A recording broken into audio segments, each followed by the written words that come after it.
Mesdames et messieurs, bonsoir et bienvenue au journal. Le ministère en charge des droits humains veut accroître le taux d'accès à l'éducation des enfants vivant avec un handicap. Et depuis hier, les responsables de ce ministère sont à Gawa pour convaincre les collectivités du Sud-Ouest à s'engager dans ce combat. Triste découverte à Gawa, un nouveau-né a été abandonné par sa mère. Il a été trouvé par de jeunes enfants qui pourchassaient une chèvre. Le bébé a été conduit au centre hospitalier régional de Gawa. Ce sont là les titres de votre 19h, mesdames et messieurs. Bonsoir. Hier, la ville de Gawa a été la dernière étape d'une série d'ateliers organisés par le ministère de la Justice, des Droits humains et de la Promotion civique. À cet atelier, il a été question de plaider pour plus d'accès à l'éducation des enfants vivant avec un handicap. Pour sortir vainqueur de cette lutte, le ministère en charge des droits humains veut s'appuyer sur les collectivités locales. Le résumé de la rencontre est signé Alassane Bani et Isiaka Nana. Au Burkina Faso, en dépit des instruments juridiques et les différentes conventions ratifiées en matière de droit à l'éducation des personnes en situation de handicap, le niveau de scolarisation de cette frange de la population, aussi bien au primaire qu'au secondaire, demeure assez faible. Cet atelier de Gawa se fixe donc pour objectif de plaider auprès des acteurs non étatiques, notamment les OSC et les collectivités territoriales, afin de les amener à s'impliquer davantage pour une inclusion effective des personnes en situation de handicap en milieu scolaire. La question du handicap même est pas d'abord de la maison. Parce que vous savez qu'il y a des parents même qui ont honte de leurs propres enfants. Et si les parents eux-mêmes ont honte de leurs enfants, il va de soi qu'ils ne vont pas sortir l'enfant pour l'amener à l'école. Donc c'est de travailler d'abord à changer ces mentalités-là, afin qu'on puisse considérer la personne, l'enfant en situation de handicap, comme un être normal et qui peut faire des exploits, qui peut faire beaucoup de choses. Il suffit qu'on lui donne sa chance. 2 jours durant, cette rencontre devra donc passer en revue les textes juridiques nationaux et internationaux, l'état des lieux de la mise en œuvre du droit à l'éducation des enfants en situation de handicap et le rôle des acteurs en matière de prise en compte de leurs droits dans le système éducatif. Alors je crois que c'est une occasion qui nous permettra d'interpeller les gens et d'encourager tous ceux qui œuvrent dans ce sens-là pour la scolarisation des enfants handicapés. Gawa constitue la dernière étape d'une série de tournées dans toutes les régions du pays. Et au sortir de cet atelier, la soixantaine de participants venus des 4 provinces de la région devra prendre des engagements et formuler des recommandations pour une inclusion effective des enfants en situation de handicap en milieu scolaire au sud-ouest et partant de tout le Burkina. Restons à Gawa pour parler toujours de droits humains, plus précisément des droits de l'enfant. La 52e promotion de l'Institut national de formation en travail social de Gawa s'est engagée dans la lutte contre le travail des enfants. À la suite de cet engagement, le bureau des élèves a initié une conférence pour interpeller les uns et les autres à propos du travail des enfants sur les sites d'orpaillage. Le fond de la dite conférence est présenté par Alassane Bani et Sié Judikael Poda. En 2017, ils sont plus de 1000 ces enfants qui ont abandonné les classes pour vivre dans les sites d'orpaillage dans le sud-ouest. La région détient la palme dans cette problématique, d'où l'initiative du bureau des élèves de la 52e promotion de l'école des cadres moyens en travail social de Gawa de tenir une conférence sur le sujet. Il faut dire qu'aujourd'hui, cette problématique-là est récurrente. Au Burkina Faso, nous assistons à l'ouverture des sites d'orpaillage. On remarque que c'est les enfants qui sont plus utilisés pour creuser, concasser, tamiser, vanner, ainsi de suite. Et ils sont exposés. Comme nous sommes des acteurs qui sont appelés à intervenir, en tout cas dans ce domaine, c'est-à-dire la protection des enfants, alors il était important qu'on puisse outiller les nouveaux travailleurs sociaux, donc les élèves sortants. Et c'est à travers le thème « Travail des enfants sur les sites d'orpaillage, quelle contribution des travailleurs sociaux pour son éradication » que cette 52e promotion a reçu 2 communications. D'abord, ils doivent savoir qu'est-ce que c'est que la traite, comment elle se manifeste, quelle est l'ampleur de la situation, c'est très important. Et une fois ces informations reçues, il est bon aussi que ce nouveau travailleur social-là chasse quelle est la stratégie d'intervention, quels sont les domaines prioritaires d'intervention qui sont donc développés, qui sont mis en œuvre sur le terrain. L'orpaillage et l'implication des enfants et du travail des enfants dans l'activité d'orpaillage est un phénomène très présent dans la région du sud-ouest. On a trouvé que c'était effectivement pertinent d'apporter ce plus de formation aux nouveaux travailleurs sociaux qui vont être déployés dans tout le Burkina Faso, mais aussi dans la région du Sud-Ouest. Parce que ça fait partie d'une compétence importante pour un travailleur social qui démarre. Il existe plus de 86 sites d'orpaillage au Sud-Ouest. Pour lutter contre le travail des enfants dans ces sites, les néo-travailleurs sociaux devront s'atteler à faire changer les mentalités afin de contribuer efficacement à l'éradication de ce phénomène. Je vous le disais en titre, un bébé a été abandonné par sa mère. Il a été retrouvé enveloppé dans un pagne au secteur 4 de Gawa. Le nouveau-né a la vie sauve grâce à des enfants qui tentaient d'attraper une chèvre. La police et les services sociaux ont été alertés et actuellement le bébé se trouve au centre hospitalier régional de Gawa. Le récit des événements avec Oumarou Sayon et Amidou Kipsi Nana. Un bébé abandonné en pleine brousse.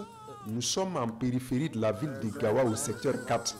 Le nourrisson de moins de 2 jours doit sa vie sauve à ses enfants qui l'ont découvert alors qu'il pourchassait une chèvre en divagation. Ce matin, on était là pour chercher une chèvre. En passant, on a entendu le cri du bébé. Bon, on a essayé de voir. Et puis on a vu le bébé là. Bon, on a hésité. On a essayé d'appeler les gens. Comme nous sommes des enfants, on ne pouvait rien faire.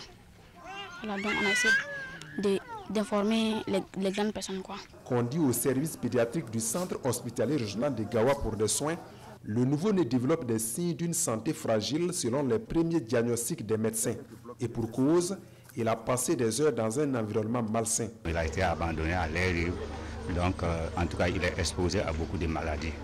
Donc nous appelons ça globalement sous le nom d'infection néonatale. Donc, comme il est à l'air libre, en tout cas, il y a beaucoup de germes qui sont entrés en contact avec lui.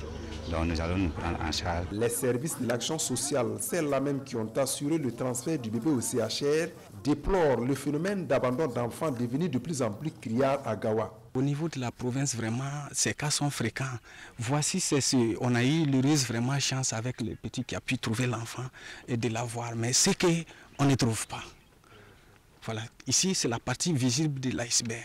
Donc on encourage toutes les communautés vraiment à travailler pour que à dissuader tous ces genres de cas et d'abandon d'enfants. La police entend retrouver l'auteur de cet abandon de bébés.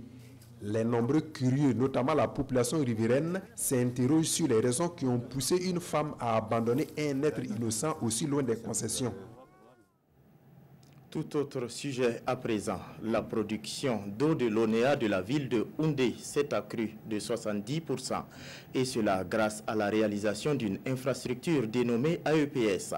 Entendez par là adduction d'eau potable simplifiée. L'infrastructure a été financée par la société minière Houndé Gold. Elle a été inaugurée ce lundi en présence de Drissa Traoré et Moussa Sano. Une adduction d'eau potable simplifiée pour la commune de Houndé. D'un coût de près de 160 millions de francs CFA et financé par la société minière Houndé Gold Opération SA, l'infrastructure a inauguré ce lundi 16 juillet à Bobi, un quartier de la ville. À partir de ce forage, le forage pompe vers un château et un traitement est fait au niveau de ce château. Et après les châteaux, maintenant, ça procède à la distribution dans la ville de façon gravitaire. Mais c'est à partir du forage ici jusqu'au château, ça c'est par force énergétique de la pompe qu'on envoie l'eau jusqu'au château. À partir du château, c'est de façon gravitaire jusqu'au client. Cette infrastructure va accroître à 70% la capacité de production d'eau de l'ONEA, l'Office national de l'eau et de l'assainissement dans la commune de Houndé. L'eau, c'est la vie. Et l'eau constitue une priorité absolue pour tous. Et c'est un besoin vital pour les communautés. Et AGO, Endeavour Mining, à travers AGO, aimerait jouer sa partition dans l'accomplissement de l'objectif pour apporter quand même notre pierre à l'édifice. Houndé est connu pour sa difficulté en termes d'eau. Aujourd'hui, c'est un grand soulagement. C'est une joie. Au nom du conseil municipal, au nom de toute la population de la commune de Houndé, je voudrais dire merci aux donateurs qui est Houndé Gold Operation. Merci à l'ensemble des acteurs qui sont intervenus pour que nous ayons ce joyau. Cette infrastructure est le signe des bonnes relations entre la commune de Houndé et Houndé Gold Operation SA, la société minière qui entend intensifier des actions pour le développement de la commune de Houndé. Avant l'inauguration de cette AEPS à Houndé, le village de Bouli dans la commune de Tanguène d'Assouri procédait aussi à l'inauguration d'une école. L'établissement est composé d'une salle de classe et d'un magasin estimé à plus de 8 millions de nos francs. Les autres salles de classe devraient voir le jour les années à venir. Plus de détails avec Salif Belem et Vincent Kiendrebeogo. Main dans la main, les fils et filles de Bouli dans la commune de Tanguène d'Assouri dotent leur village d'une école primaire, une salle de classe et un magasin pour commencer. Un acte symbolique pour ce village, reconnu seulement en 2014, pour permettre aux enfants de Bouli d'apprendre à lire et à écrire sur place. Coût de la réalisation, 8 600 000 francs CFA. La volonté a été exprimée par la population de disposer d'une école. Nous avons échangé avec la communauté et nous nous sommes accordés pour faire les premières cotisations. Et cela a vu le jour 32 jours avant la rentrée scolaire 2017-2018. Une joie pour moi et mon conseil municipal et surtout pour l'ensemble des fils de Bouli, à travers son chef coutumier, le Boulnaba, et l'ensemble en tout cas de tous ceux-là qui ont prôné offrir en tout cas une infrastructure scolaire à nos enfants. La construction de cette infrastructure scolaire a eu le soutien de partenaires belges. Une contribution qui a permis d'équiper en matériel cette salle de classe qui a accueilli les premiers élèves durant l'année scolaire 2017-2018. La première classe, on a contribué comme les villageois, oui, mais on a aussi payé tous les aménagements pour le local de directeur. Oui. Des armoires, des tables, des chaises et tout ça. On a amené, pour chaque 32 élèves, on a amené des cadeaux, un petit sac à dos, des piquets et tout ça, pour les encourager et aussi pour motiver d'autres enfants qui ne sont pas encore inscrits, pour s'inscrire pour l'année prochaine. Pour la prochaine rentrée scolaire, un bâtiment de 3 classes est attendu. Et pour ce faire, le village de Bouli invite tous ses ressortissants à s'investir. Sport à présent, pour dire que l'Organisation internationale des migrations, section Burkina, a organisé un tournoi de football dénommé Jeunesse et Migration. La finale s'est jouée le samedi passé à Tinkodgo et c'est l'équipe de Niaogo qui a remporté le trophée grâce à sa victoire d'1-0 face à l'équipe de Boussouma. Les temps forts de la rencontre avec Presley Kiemtore et Mahamadi Ouedraogo. L'Organisation internationale pour la migration, OIM, rassemble la jeunesse de la région du Centre-Est autour du ballon rond. À travers ce tournoi maracanant de football dénommé Jeunesse et Migration, l'OIM entend sensibiliser la population et surtout les jeunes sur les enjeux de la migration irrégulière.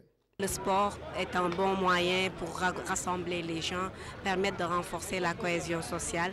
En même temps, cela nous a permis aussi de lancer des messages sur la migration irrégulière, les sensibiliser, organiser aussi des réunions de discussion pour qu'ils puissent comprendre mieux qu'est-ce que c'est que la migration, quelles sont les alternatives qui s'offrent à eux. Sur le terrain, l'équipe de Boussouma en vert et blanc affronte celle de Niago pour la conquête du trophée. Les deux formations se tiennent au coude à coude tout au long de la première partie. Malgré les occasions de but créées de part et d'autre, la pause intervient sur un score nul et vierge. Au retour des vestiaires, les Rouges de Niago réalisent une bonne entame avec un mouvement collectif. Ils déstabilisent le bloc défensif de Boussouma et ouvrent le score sur un coup de tête de Samine Comporé. Mené par 1-0, les joueurs de Boussouma redoublent d'ardeur. Ils obtiennent un penalty à 2 minutes du temps réglementaire. Ce penalty mal exécuté permet ainsi à Niago de repartir avec le trophée et bien d'autres primes. Sincèrement, ce que j'ai reçu ici, vraiment, je suis très content. Je ne peux rien dire. On a eu à faire la part de connaissances.